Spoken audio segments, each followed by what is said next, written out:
So good day guys and welcome back to the channel. To those of you that are yet to subscribe to the channel, be it you are new and not yet subscribed, make sure you do also click on the subscribe button. Make sure you like and share guys. Make sure you make your comments and also make sure you follow the Telegram channel guys so that once we drop 1 or 2 updates, you will not miss out on any single updates. You will find the link to the Telegram channel in the comment section. Now guys, let's take a look at what GBPJPY is actually going to be giving us for the day. Right, so let's start with the trend. Remember guys, before you take a trade, first you need to know what your trend is. Second, you have to trade with the trend. So on this hard GBPJPY, what can you say the trend is? I mean, in order for you to be able to predict the market to be doing right, first you need to know what your trend is, and in order for you to know what your trend is, you need to zoom it out. If you can go to your daily time frame and zoom it out, you will see something. Market is literally rallying up to the upside. It is giving us some kind of like a choppy movement, and it is climbing up. Each movement are literally pushing and climbing up. So now pay attention to this movement right here.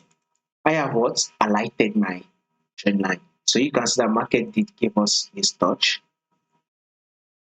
Market did give us this touch. Then here comes the touch again. Market then was able to give us the touch again. Now if you have to zoom it in right here, you see that market came close to this trend line. Then right, then it came back again, came close to it before it eventually pushed up. Which, if you plot it properly, it's still very much tapping. So you can still see market to give us this touch on our trend line. And now market has now dropped, and it has now given us a multiple touch at this trend line. So this is to tell you that market will eventually push up. That is it. Market will eventually push up and take out this high, thereby forming a new higher high. So a bullish move is what you should be expecting.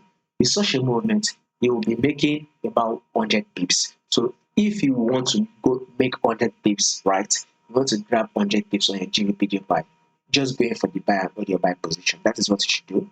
Going for the buy and hold your buy position. So that market should eventually give us that bullish move to tap this high and give us a new higher high, thereby forming a new higher high. Above all, the bullish move is what we should be expecting at GBPJPY. If there will be any changes to this prediction that we just did, I will make sure I give you a bit and let you guys know. So make sure you subscribe, like and share, make your comments, and also follow the Telegram to stay updated. You will find the link to the Telegram in the comment section.